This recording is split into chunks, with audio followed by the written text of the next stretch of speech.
Welcome to this month's Understanding ADHD speaker series, hosted by the ADHD Empowerment Meetup Community and the nonprofit Children and Adults with ADHD, or CHAD for short, of Greater Los Angeles. Hi everyone, I'm Suzanne Sophos, our Executive Director and today's moderator. As an adult with ADHD and a parent to an incredible son who's sharing that same journey, I want to welcome you all. Feel free to introduce yourselves in the chat and let us know where you're joining us from and how ADHD touches your life. Today's webinar is just a part of our work to educate, support, and advocate for adults and children who are living with ADHD. We've been hosting this speaker series for almost a decade, bringing experts on the topic of ADHD directly to our community. We also host online peer support groups for adults with ADHD and addiction issues, young women with ADHD, and parents of ADHD children, as well as weekly meetups for body doubling and co-working and a journaling and meditation group. We also have a private Discord chat community, and you can ask for the link to join that in the chat. You'll find all of our upcoming events listed over in our meetup community. You can visit us at chaddla.org. That's Chad, CHADDLA.org for a link to join our meetup community. All of our events are facilitated by our team of volunteers, and all of our work is funded by your donations. It's our mission to ensure that ADHD education and peer support are accessible to everyone, regardless of financial constraints. So while there's no fee to attend our events, as a nonprofit, we really do rely on donations and membership fees. So if you resonate with our cause and can contribute, consider a $10 or $15 donation. You'll find the link in the chat, or you can use the QR code you see on the screen. You can also visit our website to learn more about becoming a member of CHAD. To make the most of our time together, please keep yourselves muted during the presentation. We encourage you to engage freely in the chat and don't hesitate to share your questions and thoughts there throughout. If you have any questions for our speaker, you can post them in the chat at any time during the meeting, and our moderators will collect them for the Q&A that follows the presentation. Before we introduce our speaker, we'd like to share a brief evidence-based overview of ADHD. ADHD is a lifelong neurobiological condition affecting the brain's executive functions and delaying social-emotional development. Executive function skills are crucial for accomplishing any task, and those are impaired in individuals with ADHD. So this leads to challenges in self-regulation and self-management. For those of us with ADHD, coordinating our executive functions to provide the right amount of attention, focus, and effort for a task can be highly challenging. Studies show that if ADHD is not diagnosed and well treated, the related challenges can significantly decrease life expectancy by up to 13 years. However, studies also show that life expectancy and outcomes are drastically improved by two things: a proper diagnosis and a lifelong holistic treatment plan. ADHD impacts every area of our lives, so it makes sense that a proper treatment plan should also touch multiple areas of our lives.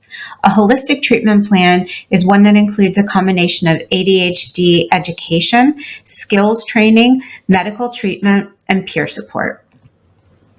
I want to expand a little on the brain's executive functions, which are both delayed and impaired in individuals with ADHD. These functions are what help us manage and regulate our planning, decision-making, learning, judgment, emotions, and actions.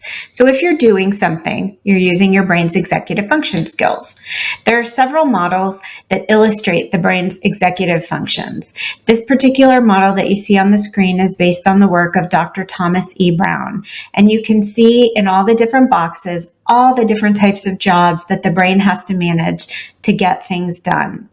These executive functions come online at different times and in different combinations, depending on what it is we're trying to accomplish. For those of us with ADHD, coordinating our executive functions to provide the right attention, focus, and effort for a task is a process that's impaired.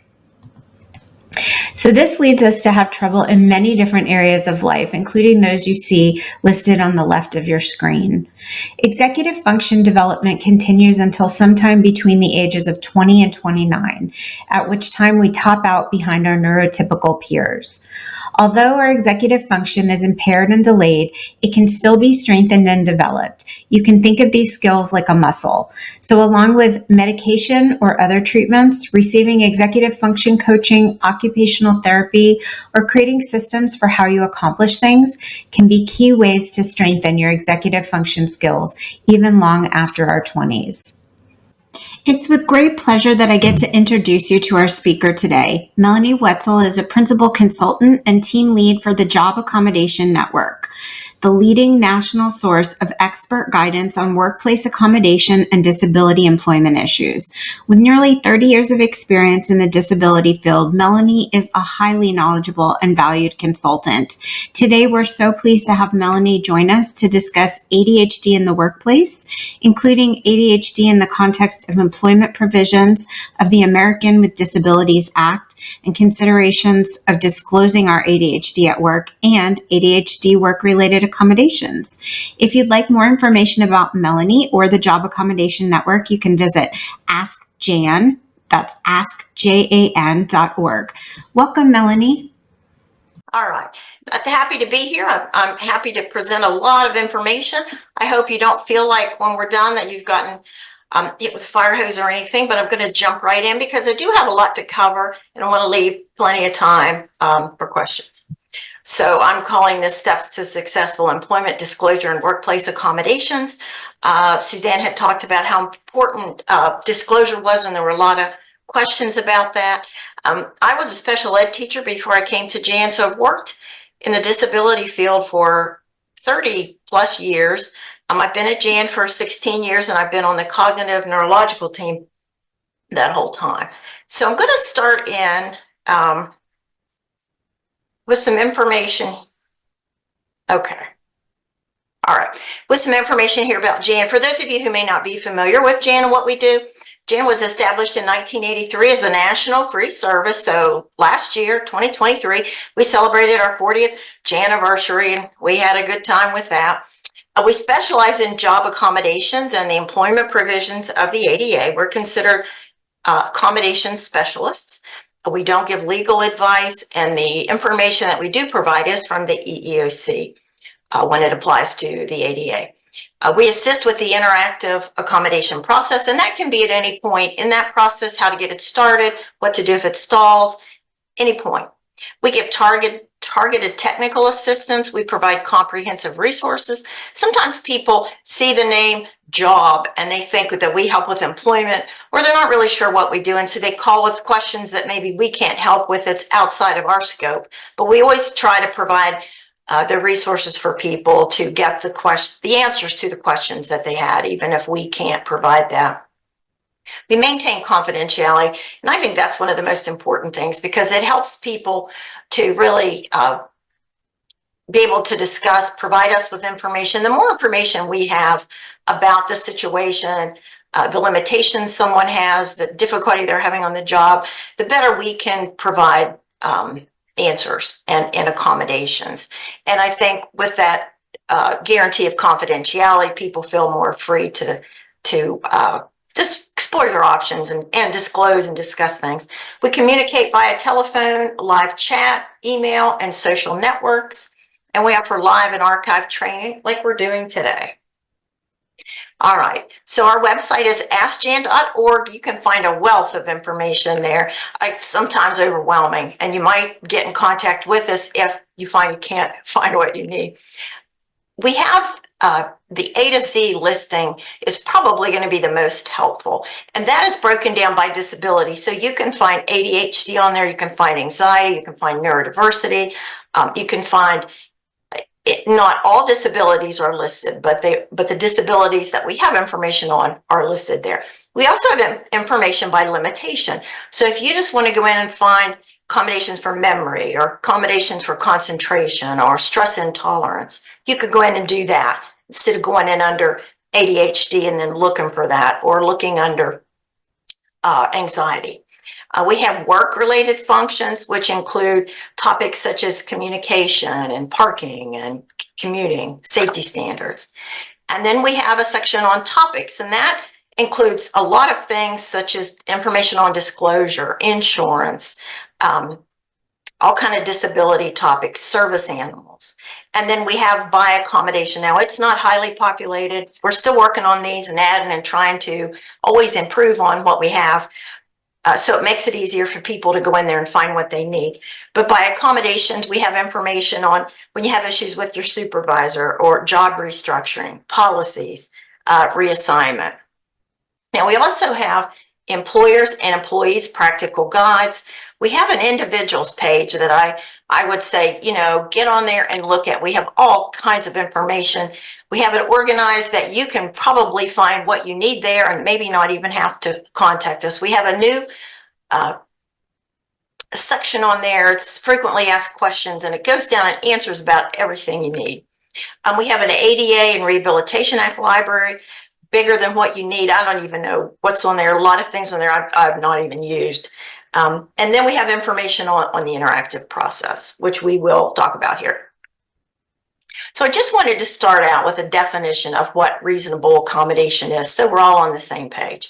So reasonable accommodations are just changes or modifications to a job application process when somebody may need something in that process, like say they need questions ahead of time or they need extra time on a pre-employment test. It could be to the work environment or to the manner in which the position is normally performed that enables a qualified person with a disability to perform the essential functions of the position. We're going to have lots of examples of job accommodations coming up. That's one of the things I love to do, is present situations and solutions. We have so many good ones because we get them every day, multiple ones every day. And it also can be modifications that enable the employee with a disability to enjoy equal benefits and privileges of employment, as are enjoyed by similarly situated employees without disabilities. And that could be a credit union, it could be a gym, it could be a lunchroom, it could be an anniversary party that's celebrated at a restaurant somewhere. We have some examples of those coming up. And definition of disability: an individual has a disability under the ADA if he or she has a physical or mental impairment which substantially limits one or more major life activities. Now, substantially limits is not a really high bar to meet. It really means that you're more substantially limited than the average person. And major life activities are things that most of us do that we don't think about, like walking, standing, sitting, seeing, hearing, eating, sleeping. It can be remembering, it can be thinking, it can be working, it can be concentrating.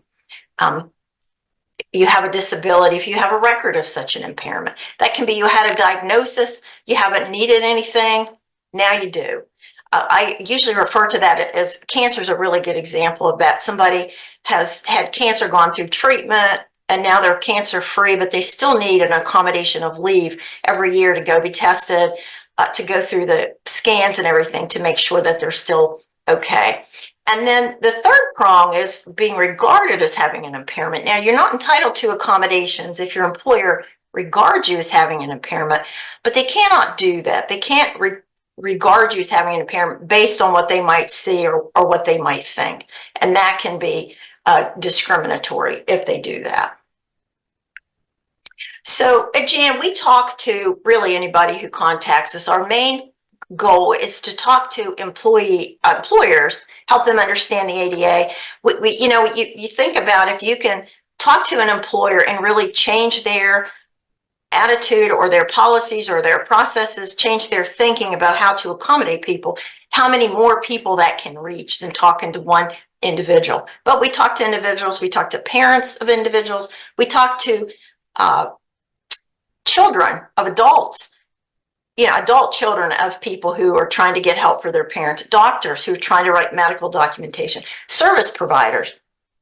And so we feel like we really have good background information and knowledge about what's going on out there, what the common limitations are. And these are what we mostly see. Memory and learning, attendance is a big one, organization and concentration, time management, sleep disturbances, working effectively, coworker interaction, and then stress and emotions management. So let's talk about disclosure. That's probably one of the most frequent questions we get. How do we disclose? When do I disclose? What do I need to put in writing? And so disclosure, generally speaking, is always a personal choice. We can help walk you through things, but it's always up to the individual when the best time to disclose is. Some people never disclose. They've had a bad experience.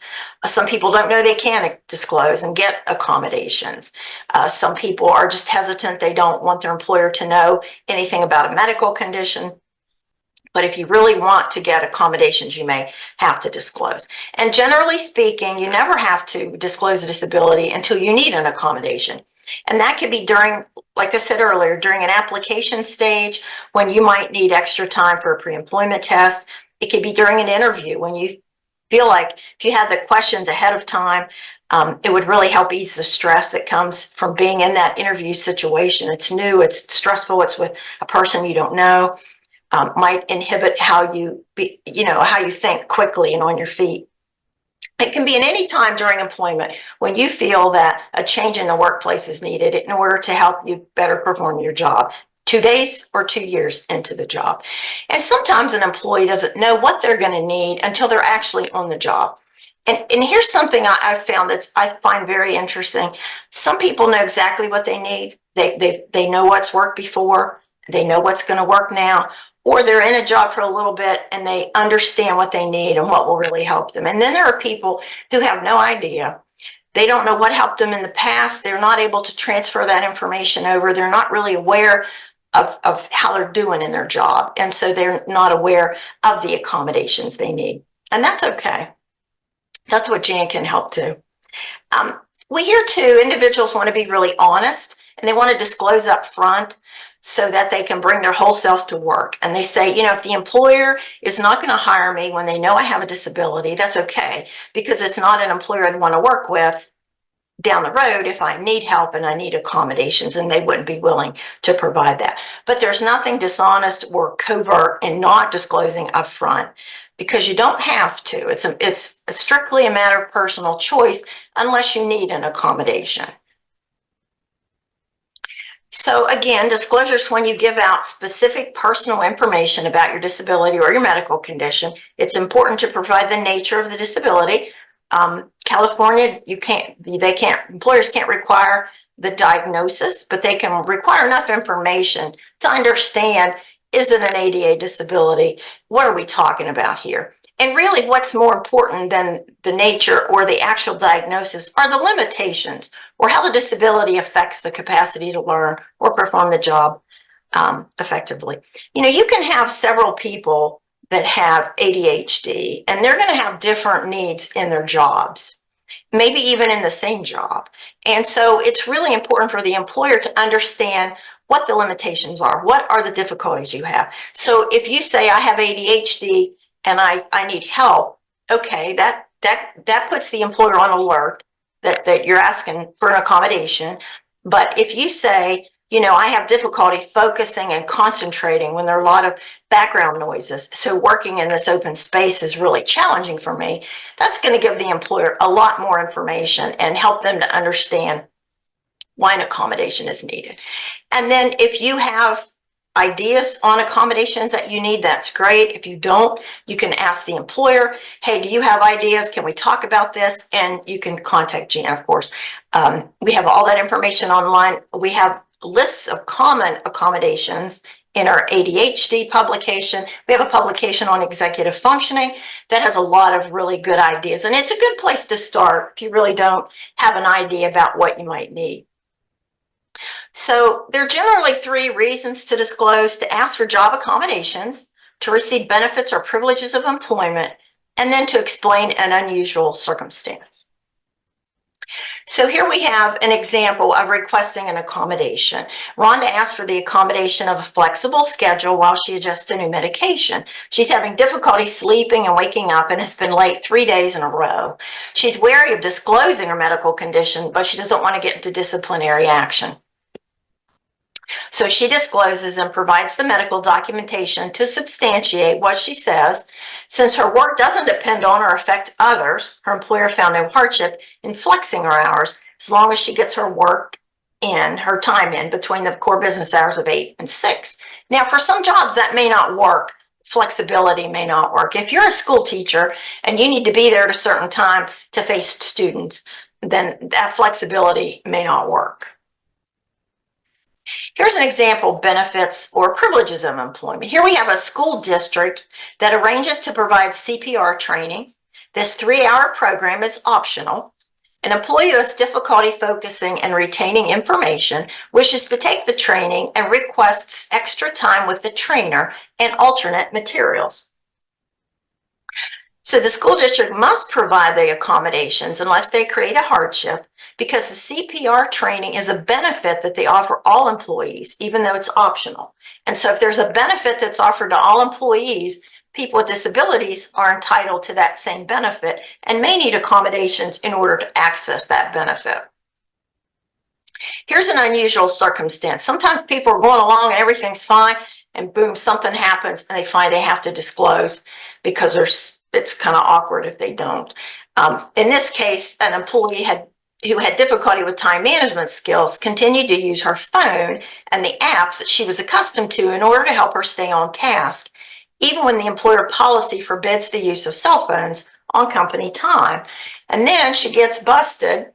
So she had to disclose her ADHD, and her employer modified the no cell phone use policy for her and allowed her to use her apps that would assist her in getting her work done in a timely manner.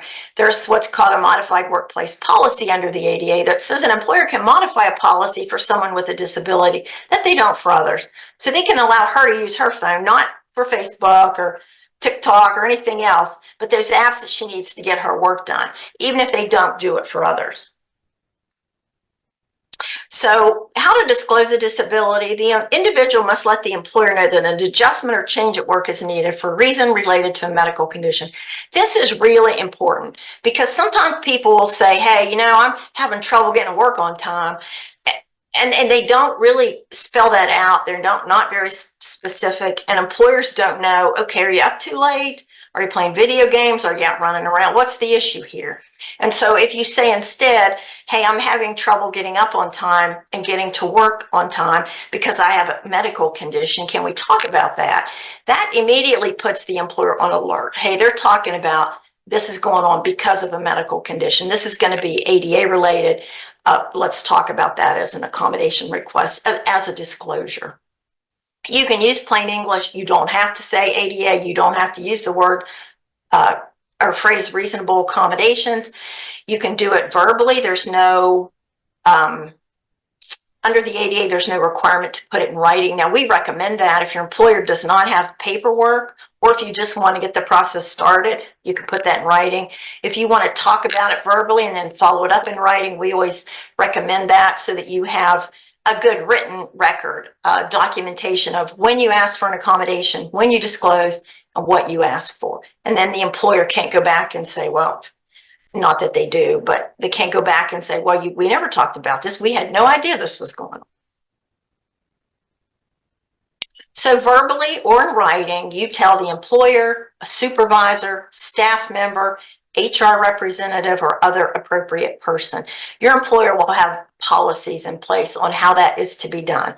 A lot of people just tell their supervisor and spill their guts, and you do not have to do that. You can talk to your supervisor about getting that process started, or you can bypass your supervisor. A lot of people don't want their supervisor knowing their medical condition or any type of medical information, and that's okay. It's highly confidential and it really should only be used to verify by HR that you do have a disability. And then the supervisor may need to be involved in the accommodation interactive process to determine if the accommodations are going to be reasonable, but they don't have to know the medical condition. They can know that somebody has difficulty with memory, or they can know that somebody has difficulty with concentration, and that doesn't give your medical condition away, but they may have to know some information in order to help come up with ideas and follow through with those. And documentation is going to be necessary. Employers are not required to ask for documentation, but they can. They don't have to provide accommodations until they have that documentation to verify the disability.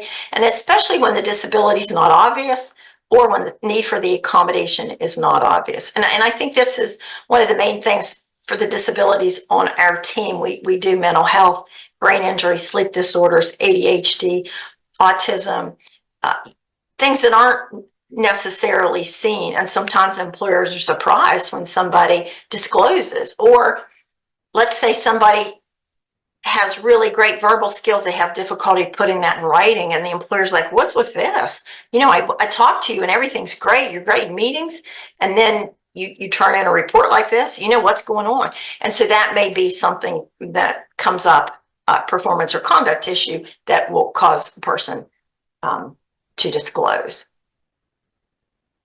In documentation, EEOC is the Equal Employment Opportunity Commission, and they're the enforcing agency of the ADA. And they say that the employer can expect to have documentation from the appropriate medical professional.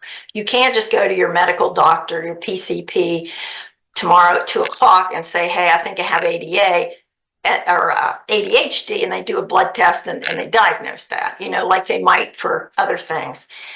You may require testing, you may require some time, you may have a written report that you can turn in. So that documentation will come from a medical doctor, psychiatrist, psychologist, could be a vocational rehabilitation professional, could be a licensed mental health professional. I know during COVID, there was a lot of talk about quick and easier diagnoses because people couldn't get in to see professionals. And I know that's still an issue we talk about when we're talking about mental health. There aren't enough psychiatrists, psychologists, mental health specialists.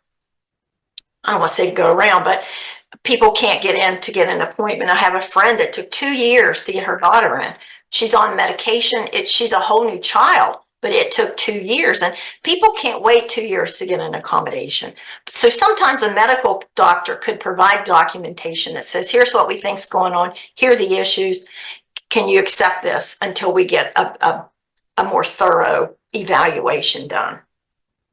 And some employers will say, hey, if it's something quick and easy and it's inexpensive, we're not going to require medical documentation. If it's something that's more costly and involved, we're going to require the documentation. And then other employers will say, we're just going to require it for everything across the board. So it really depends on the employer and maybe what you're asking for. So here we have an example. Rico's a longtime university IT employee who discloses how his disability has affected his ability to work the night shift. He requested a shift be changed to a day or evening one to help him better regulate his sleep.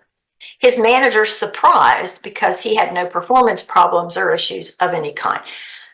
I have another example coming up that's kind of the opposite, but a lot of times we find out, we talk to the employer and they'll say, we have this employee that disclosed. We were totally blindsided. We had no idea. Well, that's great. If he's able to do his work, you had no idea there were no performance or conduct issues.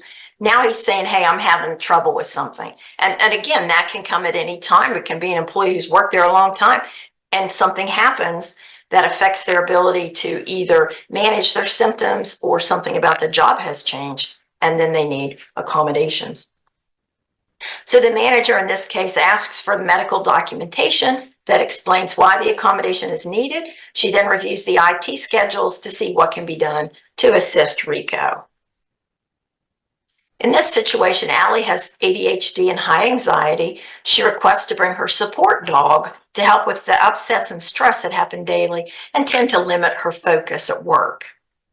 So her employer asks for medical documentation to support her request that she has ADHD and anxiety, and then asks either for documentation of the dog's training or a demonstration that the dog will not disrupt the workplace. Now, people say they train their own animals, they don't have documentation, but the employer can require that the dog be adequately or thoroughly. There's a difference there, I think. Adequately might mean the least amount. To me, it's more thorough, that the dog is trained for the workplace. You know, you may train your dog at home, but there may be some things that happen in the workplace that the dog wasn't trained for at home because those things don't happen. And the employer has the right to expect that that dog will not disrupt the workplace. It's a working dog. It's not a pet. It's not going to come in and, respond to people or noises or anything like that. All right, performance and conduct standards. This is a question we get a lot from employers and supervisors. Under the ADA, employers can expect all employees to meet the same performance and conduct standards, even those with disabilities. They don't have to lower a performance standard or conduct standard. They don't have to remove essential functions. What they are obligated to do is provide accommodations that help the person meet that standard. So they don't have to lower a production standard. They say, okay, let's talk about what we can do to help you meet this standard. What do you need in order to help you work more effectively or more efficiently? We get a lot of questions from employers and supervisors who will say, you know, we have an employee and here's what's happening, and we think they have a disability and we're not sure what to do. So here's what we advise employers to do. You don't want to assume somebody has a disability. If they're having a performance or conduct problem, you want to bring it to their attention as soon as possible so that the employee has the opportunity to make that right. Whether they disclose at that time or not is up to the employee, but we would recommend that if an employer brings problems to you that you're having, difficulties with performance or conduct, that's a good time to consider, do I need to disclose and ask for an accommodation at this time? Because you don't want to wait too long, because if they bring it to your attention and bring it to your attention and bring it to your attention and you never say anything and it gets to the point of termination, they can do that because they don't know there's any disability involved. They just look at your performance and if they follow their progressive discipline plan. Sometimes people say at the end, oh, wait, you can't terminate me, I have a disability. That's not true. So when it first comes to your attention that you're having performance or conduct issues, that's a good time. If you don't disclose right then, it's a good time to alert you, hey, my disability may be getting in the way here of my performance or my conduct. Do I need to disclose? How do I need to do that? Let's think about that. And so we advise the employer to go to the employee and explain that to them. Here's what we're saying. Here's where you are. Here's where we need you to be. How do we make that happen?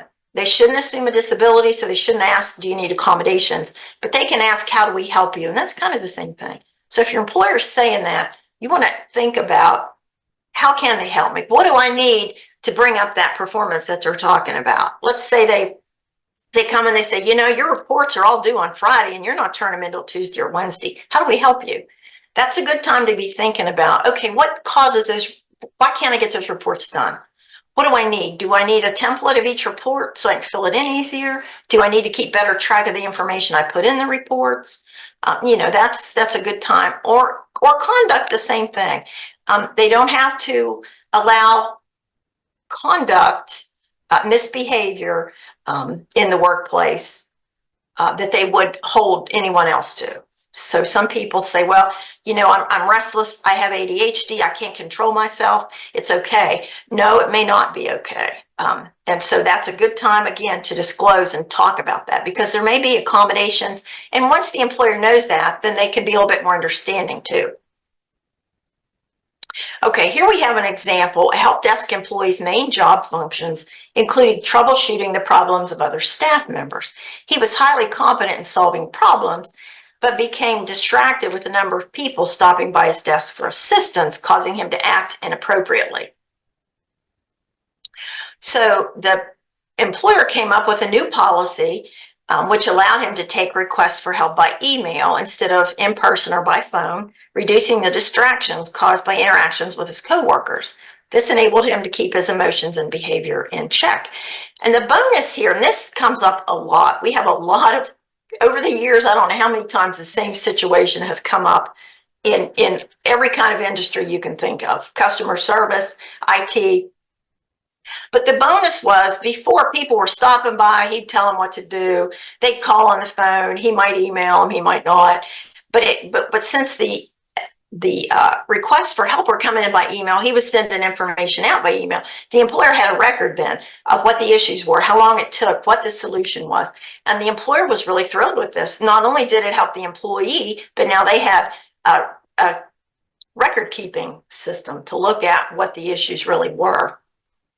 Okay, so we're going to go here and talk about some different issues. This first one is memory. Individuals with ADHD may experience memory deficits due to difficulties with focus and paying attention. This can affect their ability to complete tasks, remember job duties, or recall daily actions or activities.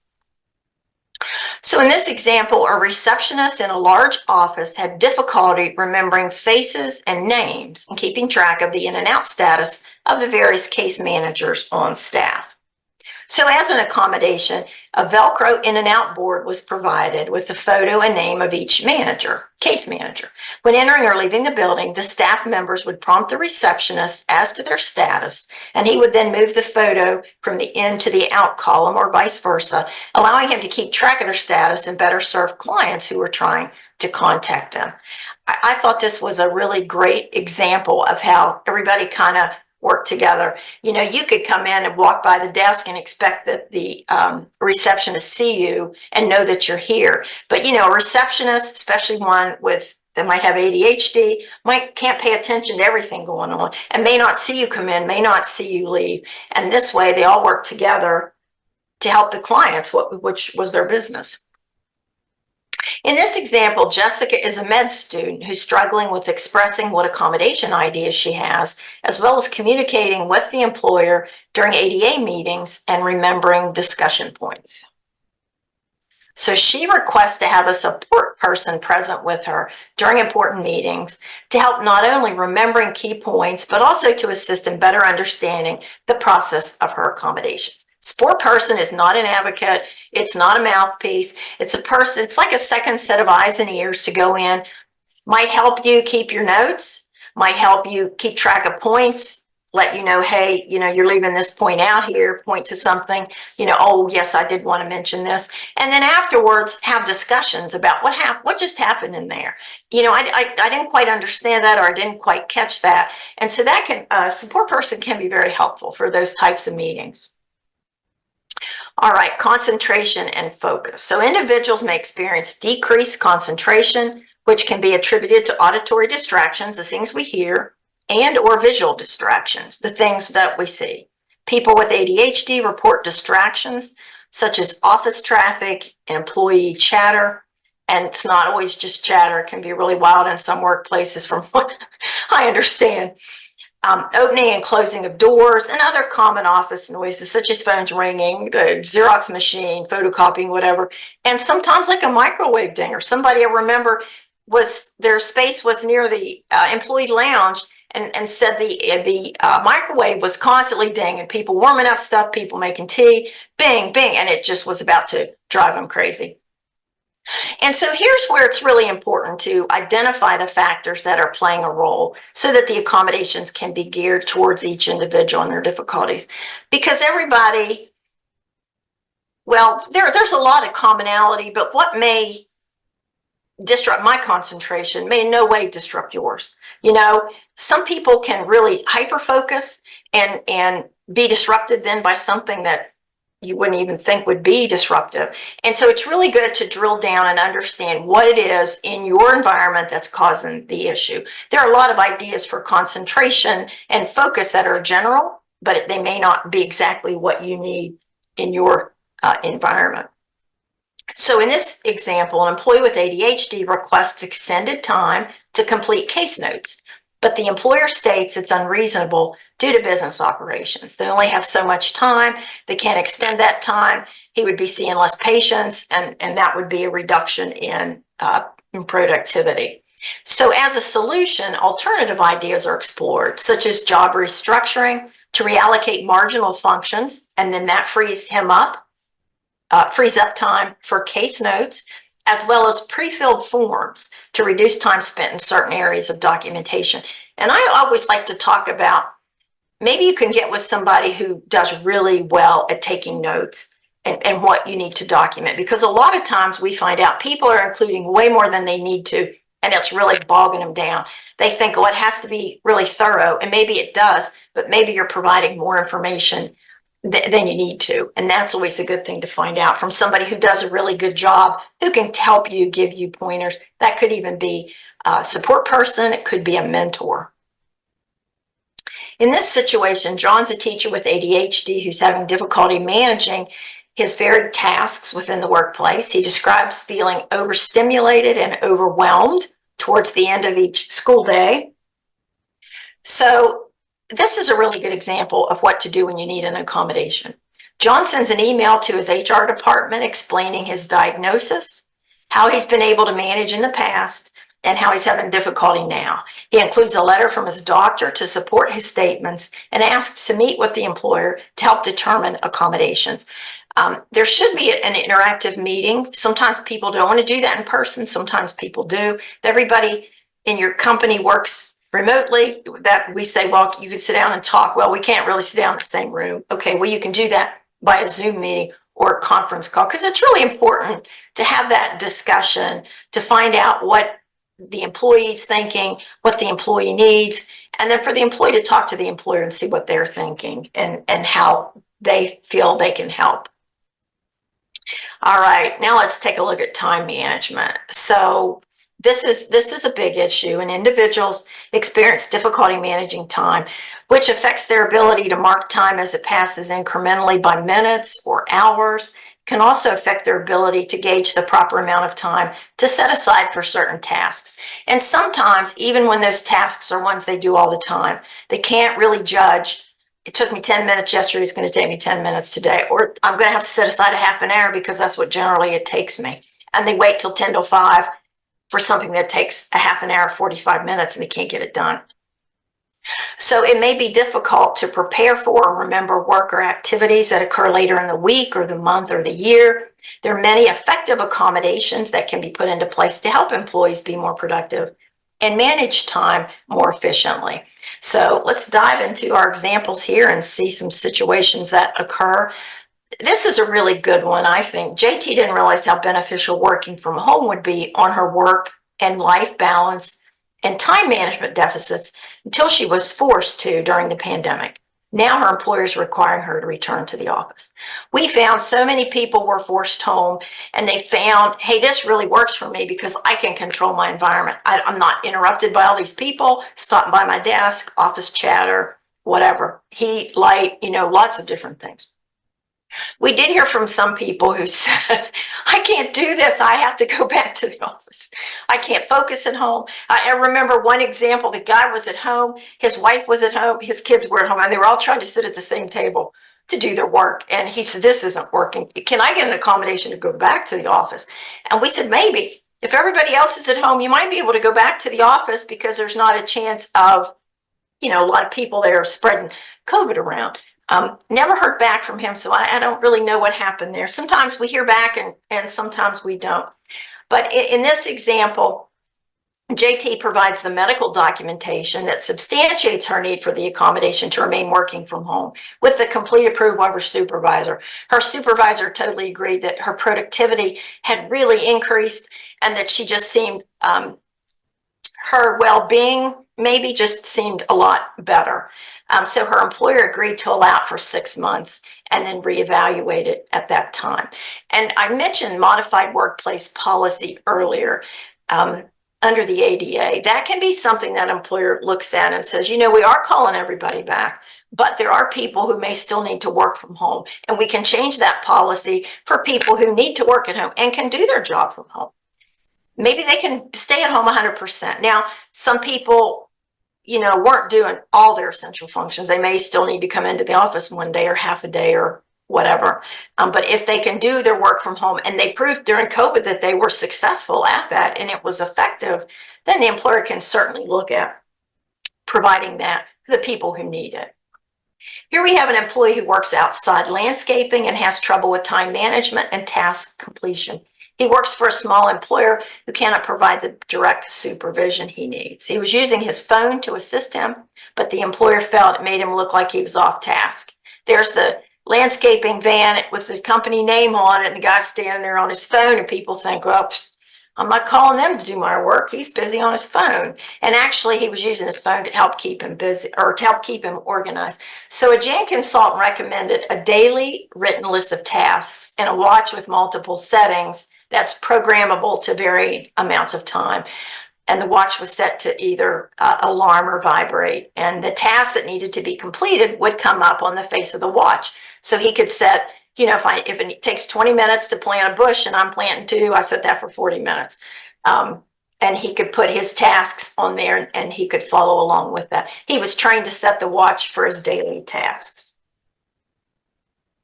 So getting to work on time, this is really a big issue. We have questions about this every single day. Actually, I haven't today, but day's not over. Yesterday, I think there were like 3 about getting to work on time. And it may be difficult, but employers can have time and attendance standards for all employees. And it is the employee's responsibility to get to work on time. We have a couple of examples here to help. Alicia asked for the accommodation of a modified schedule. Starting an hour late in the morning, she felt that because the janitor was there early, he could open and man the gift shop until she got there. The employer disagreed. Her essential function was to open the doors, unlock them, be ready as a cashier when people, it was a museum or something like that. When the people came in, and the janitor had his own essential function, so he couldn't fill in her job because he was needed elsewhere. And so here's some ideas that we have come up with, and we sometimes will talk to employers and say, have a conversation, present this to the employee and help them. It's not the employer's responsibility to help the employee get to work on time, but I think it shows that the employer is interested in caring if they have that conversation. Have a routine of keeping things in place, your glasses, your keys, you know, your purse, your whatever that you need. So you're not ready in the morning and you're searching around trying to find things, one shoe or whatever. Prepare for tomorrow's work tonight. My mother taught us that. Oh my goodness. We would have our stuff all lined up, our shoes ready, or pick our clothes out the night before. I talked to a woman one day who thought that was the most fascinating thing she'd ever heard, because she didn't pick out anything till the morning, and then she had dirty clothes. She'd get dressed and have a spot on, have to get redressed, do it the night before, have it all ready, and you get up and get dressed, and things are a lot smoother. Have your briefcase or your bag or whatever. Lunches, if you have other people in your family, children you fix lunch for, have as much done the night before as possible so that you have more time or an easier transition in the morning. Create checklists for yourself and others. Don't rely on your memory to work at night or in the morning. And if you have children, create a checklist for them, what they need to do. Get their backpacks ready, have their lunch ready, have their shoes ready. Pick out their clothes ahead of time too. Place sticky notes where you'll see them. I still do that. Now, I work from home, so I don't leave, so I don't have them on my steering wheel very often, but I used to put things on the door going out to the garage, or actually on my steering wheel, so that I wouldn't forget certain things. Turn off distractions, including cell phones. Now, some people, when I say this, act like I've told them to cut off their arm. But if there's something distracting you and you're getting to work late and your job's in jeopardy, you got to turn it off. Don't turn the TV on if that's what's distracting. I know I've seen people who just stop. If the TV's on or something's happening, they just stop and they can't break away from it. Don't turn the TV on. Don't even look at your phone till you get to work. Plan to get to work 10 minutes early and look at your phone then. Because sometimes you say, I'm only going to look at something really quick, and then 20 minutes have gone by and you're late. Use a timer or a programmable watch to pace yourself. I need to get up at a certain time. I need to be in the shower at a certain time. When that second buzzer goes off, I need to be dressed. I need to be picking up my lunch and going out the door when the third buzzer goes off. Whatever it takes to help you be more organized and get yourself out the door on time. This is a good example. We see this a lot.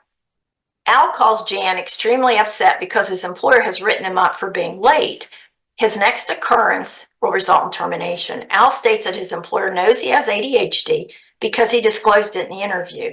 Al feels that if his employer knows he has ADHD, then he should know that he's unable to be on time and cannot be held accountable for his tardiness. That's not how that works. If you have a difficulty with tardiness being on time related to your ADHD, it's your responsibility to talk to your employer about that. Even if your employer knows you have ADHD, they're not to assume that anything that happens is related to your disability. That can get them in trouble for regarding you as having a disability, or regarding you as these issues that are going on are disability related when they may not be. So really, Al should have said to his employer the first time it was brought to his attention. In fact, that's in the next solution there. Al should have notified his employer that his tardiness was related to his ADHD the first time it was brought to his attention as a problem. That way, he and his employer could have explored accommodation ideas that could have spared him from getting to the point of termination. Just because you have ADHD doesn't give you. I talked to a guy one time who said he can't get to work on time. We talked about changing shifts. Nothing works. And I said, well, I don't know. I mean, maybe you can work for yourself, but you still would have to be on time and do things in a timely way. And tried to help talk about some things. And I understand it can be very difficult. But again, the employers can have performance and conduct standards that they can hold all employees to. Okay, so let's talk about ADHD and the type that is considered hyperactivity and impulsivity. This could be disruptive in the workplace, in the environment. It could inhibit efficient and effective work performance. I've had students over the years, and I don't know what happened to them, and I've often wondered how they're doing if they were at work now. Because I had one student that was in the band and played the drums.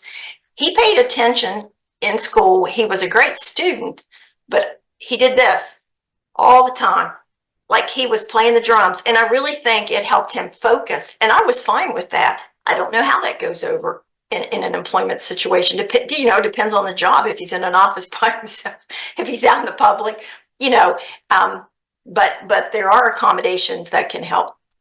So in this example, we have a customer service employee who kept hanging up on difficult customers and was put on a plan of improvement. He asked for reassignment to a position where he did not have to talk to people, but could do online chats and emails.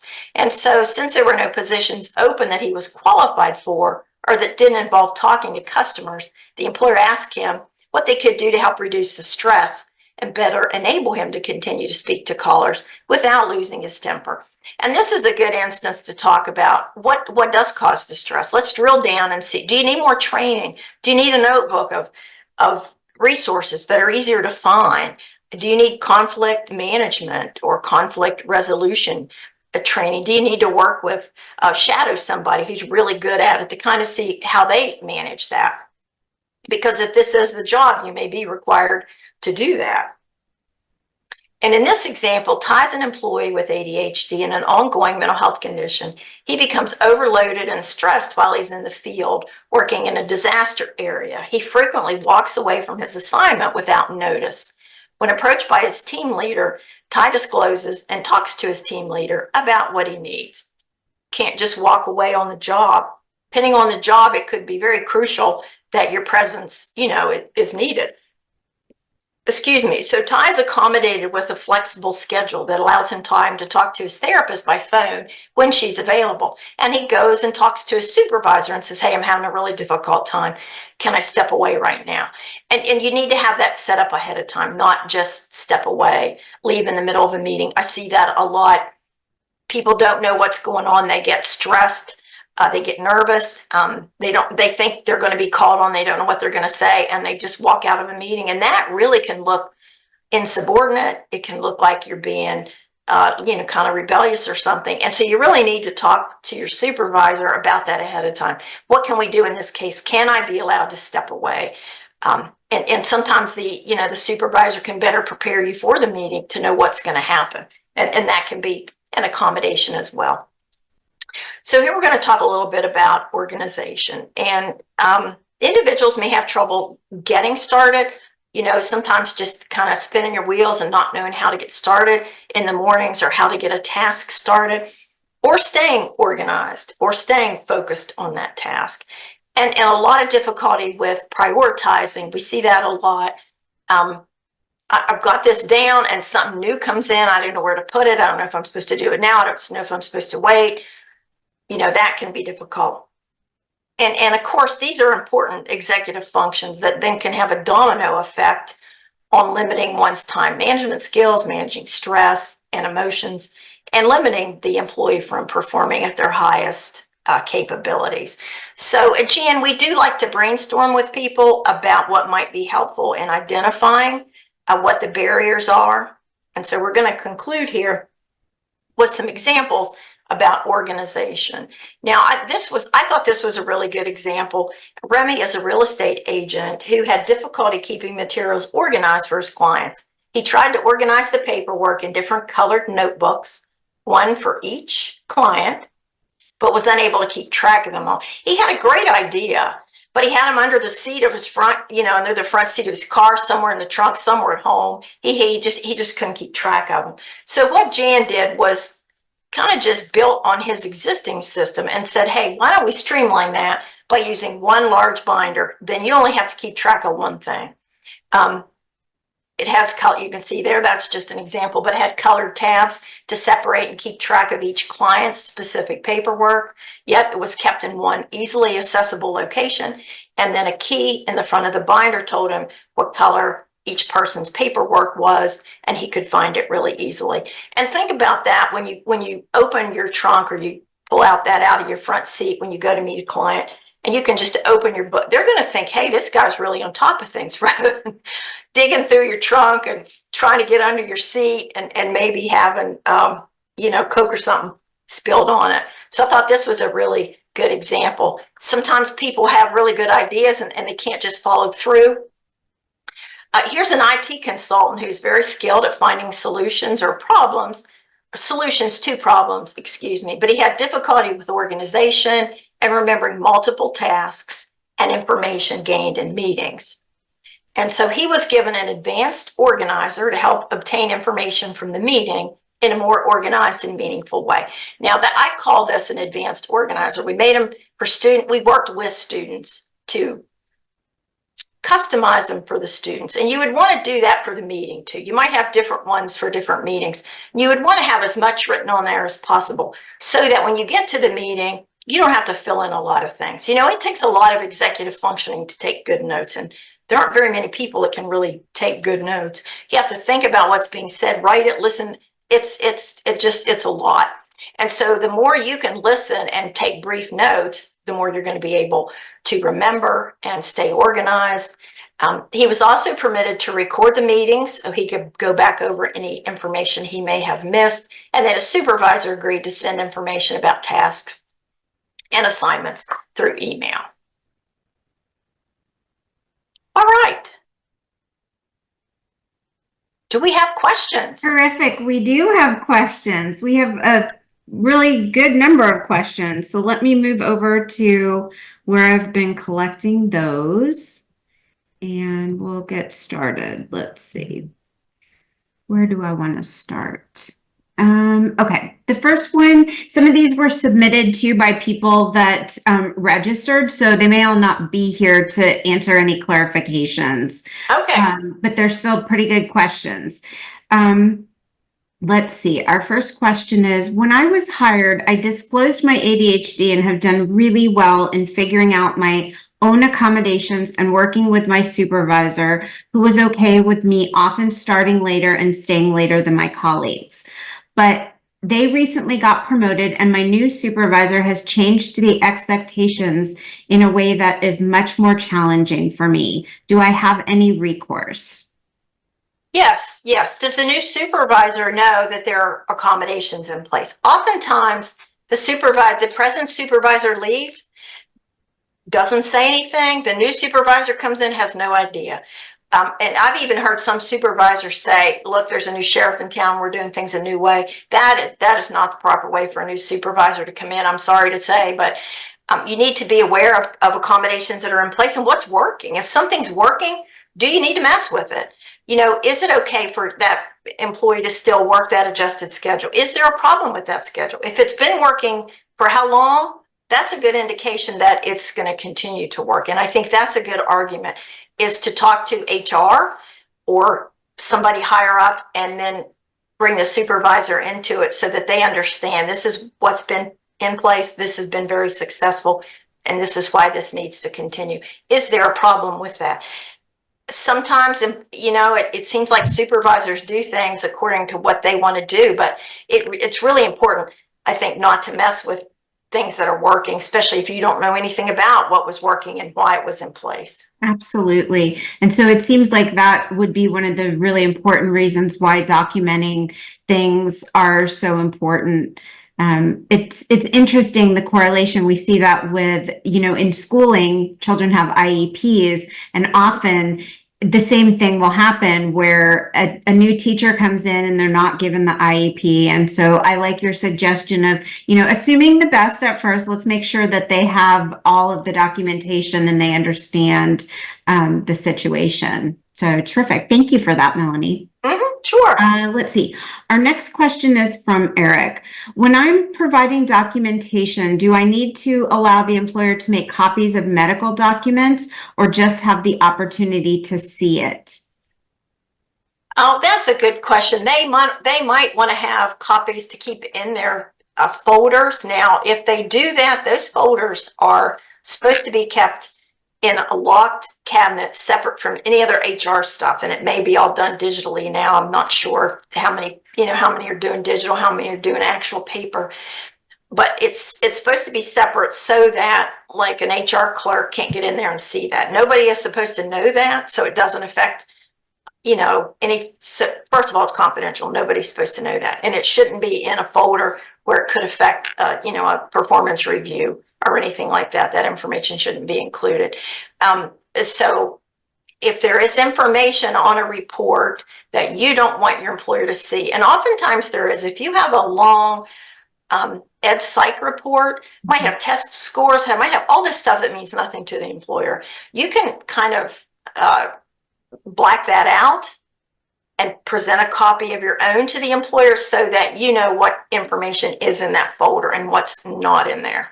And if they ask you about that, you could present them and say, here's what I blacked out because this isn't important. These are test scores. Here's the summary. Here's the recommendations that are listed here. This really isn't important, and I didn't feel comfortable giving you that. And I think most employers wouldn't be comfortable having that because they don't know how to interpret that.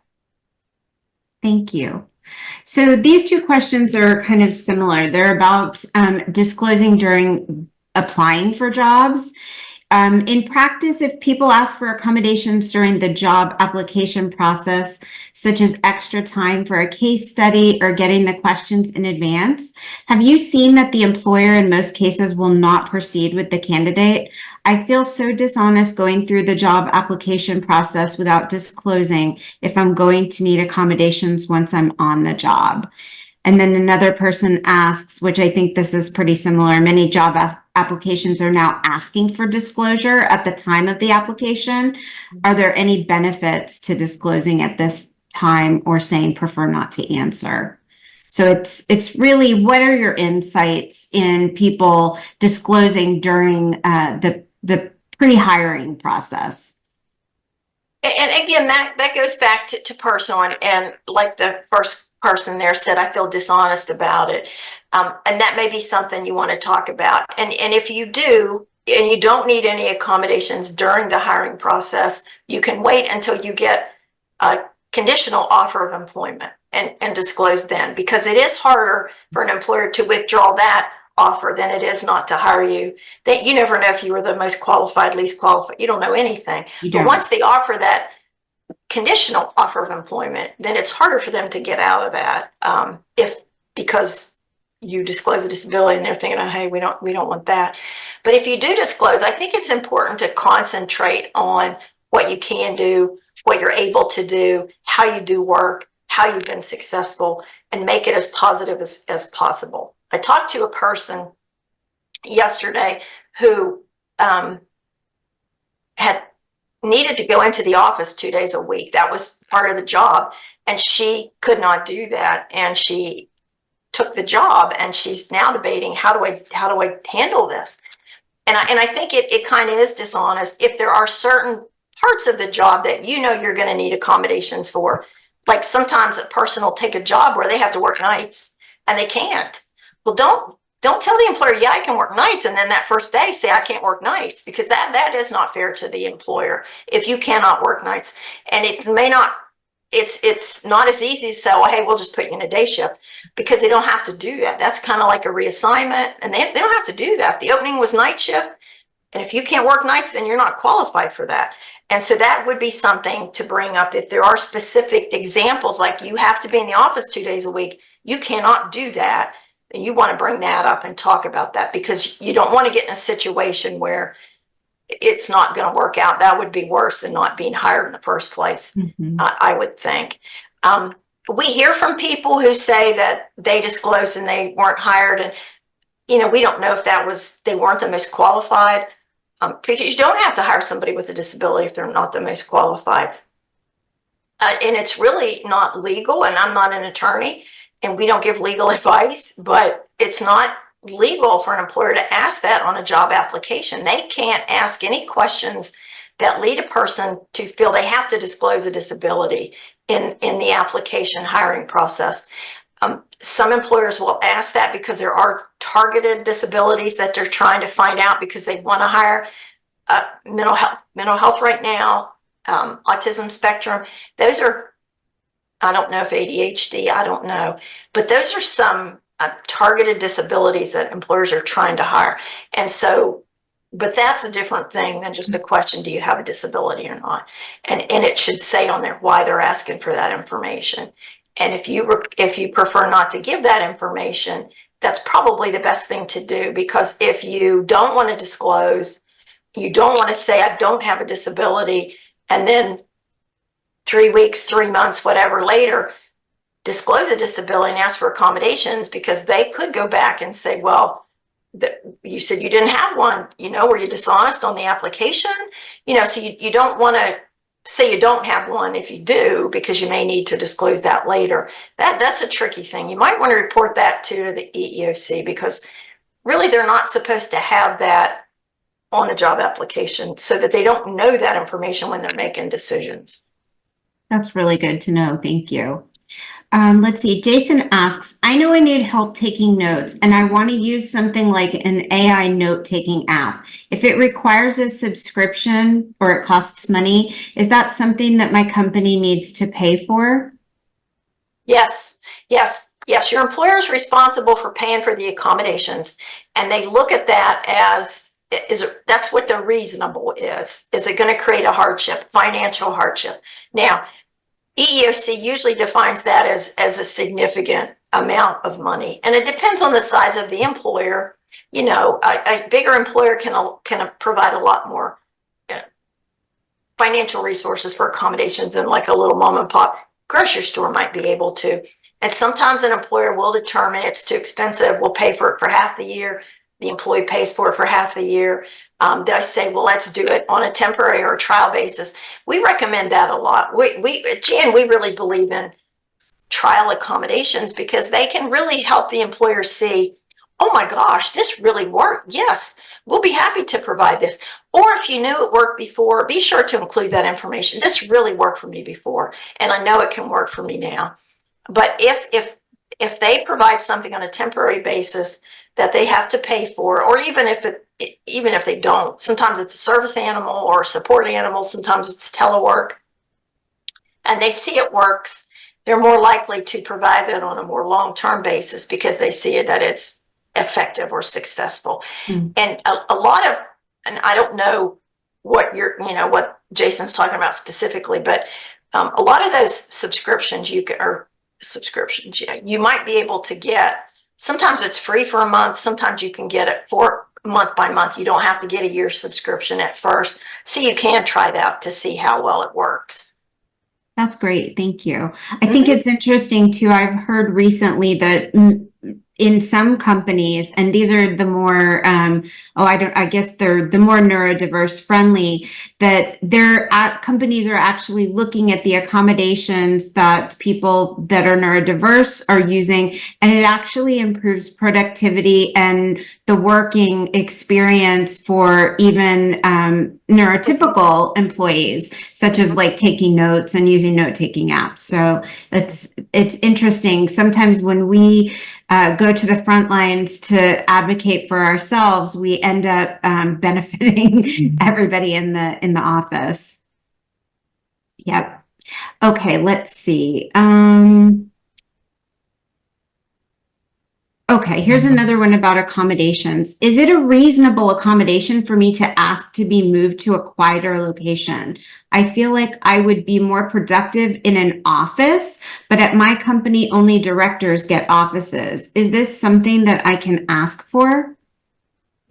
What we would say is you can ask for about anything, have medical documentation to substantiate it, tell why it would really be helpful, and then it's up to the employer to determine if that's reasonable. If only directors or high level people get offices, then that's probably not going to be reasonable. But absolutely, to look about getting in a quieter space,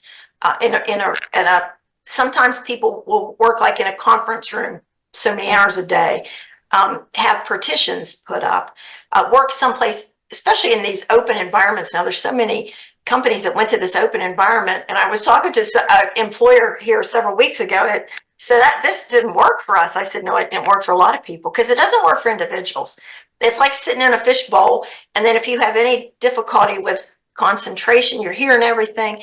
But yes, you can ask for that. I remember a person who said there was a little space by the stairwell that nobody used that was away from things. Could I ask to work there? I said, well, yeah, I mean, you can ask about that. Say why you need it. Can we try this? It's really quiet there. I think it would be helpful to me.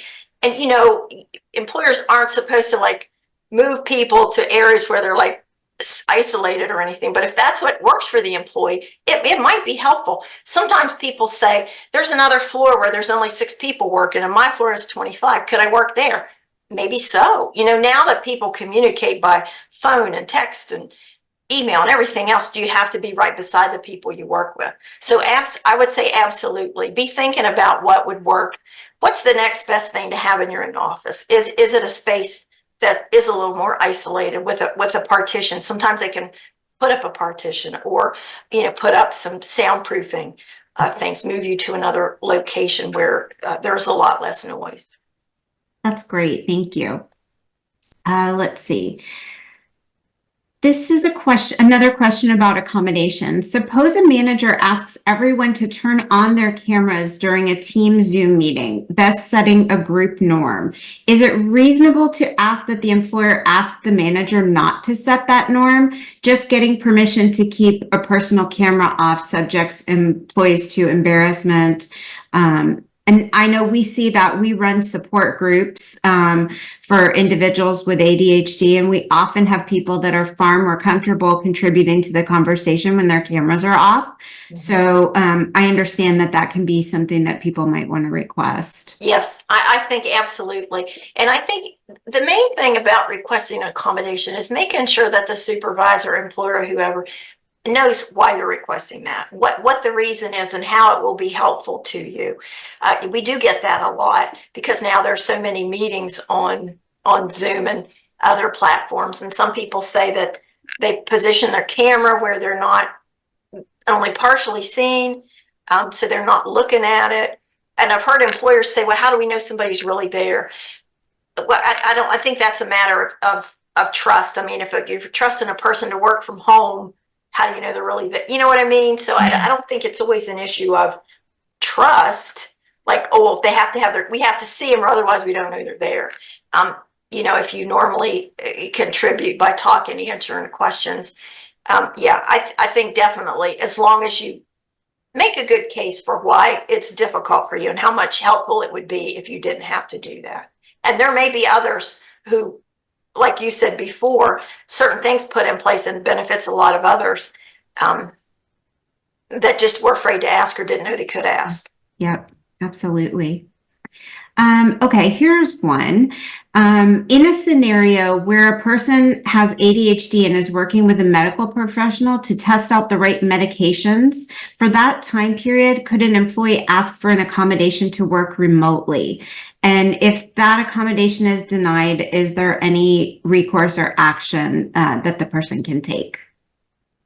Yeah, yes, I think you could ask for that, absolutely. Now, if your job requires that you be in the office, you know, that would be different. But if you can do your job from home, because an employer needs to accommodate all limitations that go with a disability, and that includes the side effects of medication. And so, especially if it's temporary, and it may be a long time temporary. I'm not a doctor, but you know, from what I've heard from people is they try medication for 6 or 8 weeks and it works great, or maybe it doesn't. They have to try a second one.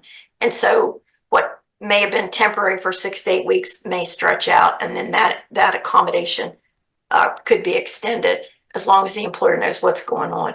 Absolutely. Again, I think it goes back to making sure that the employer understands why that's needed.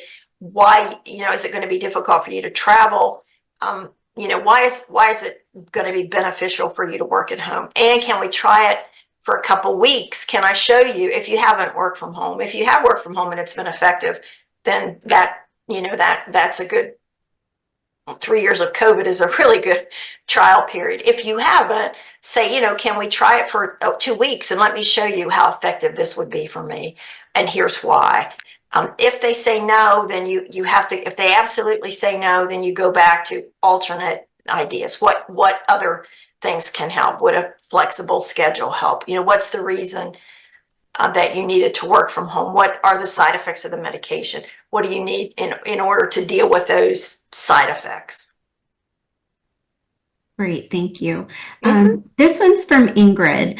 I submitted a reasonable accommodation request along with verification from my doctor that I have a disability, the accommodation request and functional limitations. Okay, so she submitted all those and was told that I had to perform the essential job functions with or without an accommodation. I thought the whole point of disclosing and asking for an accommodation was so that I could perform my essential job functions.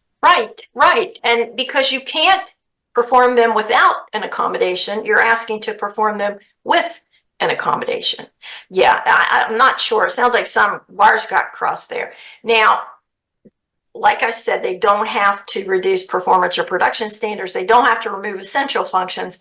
But if you need accommodations to help you do those essential functions, then that's what the employer should be looking at. I think they get confused sometimes that we get questions about that, with or without accommodations. What does that mean? It means that not everybody needs accommodations that have a disability, or they may be able to do some or a lot of their essential functions without accommodations, but these 3 over here, I need accommodations for. Doesn't mean I can't do my job. I can do it all. I just need those accommodations. And I think going back and questioning that and saying, but I can do this with these accommodations. That's what that means. Let's talk about how these specific accommodations are going to help me get this task done, or this job done. And going back again, I don't want to keep saying the same thing, but we really do believe in, can we try it? Can we do a trial period? And let's see how it works before you just say no. Yeah, that's great, because then you have the metrics to show if it's actually making a difference or not. So and maybe something needs to be tweaked. Maybe it works great. Maybe it doesn't work. I talk to employers and they'll call back and they'll say, we talked about this. We thought it was a really great idea. It didn't work. It just didn't work. And sometimes what you think works doesn't, and might need another idea or might need to be tweaked in some way. And it doesn't mean that, okay, the accommodation process is over. It just means that we need to just continue in this process because that didn't work as well as we thought it would. That makes sense. So this is an interesting question because it's actually from the perspective of a supervisor versus the employee. Jason asks, I have an employee who I'm pretty sure has ADHD. I have it too, so I know what it looks like, but it's not significantly impacting their work. But I think it could improve their life and their career if they were evaluated and diagnosed. Can I suggest this to them, or is that crossing the line? Yeah, that's probably crossing the line. You might, if anything ever comes up, you might talk about your own difficulties, your own experiences, and how you did things, or what your limitations are, and how these things help you. And think, well, maybe that'll cause the person to think, oh, gee, maybe I have the same thing. Because sometimes we find a lot of people get diagnosed when their children get diagnosed, because they find out, oh my gosh, this is what I've had all my life and I just didn't know, and now I see it in my kids. So if they saw it in a coworker or a supervisor or something, might help them to see that. But yeah, I think I'd be real careful about trying. You shouldn't assume or suggest, even if you're pretty sure, that somebody has a disability. But talking about your own experiences might be enough to help them see that. Good advice, Melanie. Thank you. Well, that is all the questions that we had. I'm so grateful to you for the time that you've spent with us today. This is a really confusing topic for a lot of us, and it's something that causes us a lot of anxiety to make these decisions and figure out what our rights are. So thank you for helping us learn how to self-advocate for ourselves in the workplace.